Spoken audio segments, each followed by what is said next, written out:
அனைத்து தமிழ் உறவுகளுக்கும் வணக்கம். நேற்றைய தினம் பார்த்தீங்கன்னாக்கா விடுதலை சிறுத்தைகள் கட்சியின் தலைவர் திருமாவளவன் ஐயா அவர்கள் வாகனத்தில் சென்று கொண்டிருக்கும் போது ஒரு நபர் இடிக்கிற மாதிரி ஒரு காட்சி எல்லாரும் பார்த்திருப்போம்.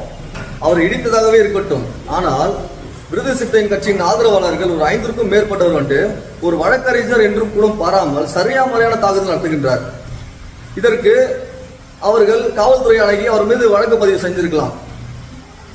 எதற்காக ஒரு வழக்கறிஞரை இது போன்ற தாக்குதலில் ஈடுபடுகிறார்கள்? இவருக்கு யார் இந்த தைரியம் கொடுத்தார்கள்? இதே போன்று நாளைக்கு பொதுமக்கள் மீதும் தாக்குதல் நடத்த மாட்டார்கள் என்பது என்ன நிச்சயம்?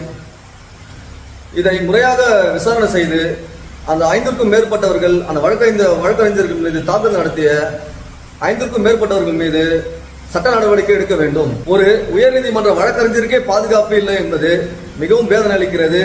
இந்த தமிழக அரசு உடனடியாக அவர்கள் மீது வழக்கு பதிவு செய்து கைது செய்யும் நடவடிக்கை எடுக்க வேண்டும் என்பது பொதுமக்களின் அன்பான வேண்டுகோள். இது போன்ற நிகழ்வுகள் இனி தமிழ்நாட்டில் நடக்கக்கூடாது என்பது தமிழக வெற்றி கழகத்தின் சார்பாக உங்களுக்கு வேண்டுகோள் வைக்கின்றோம்.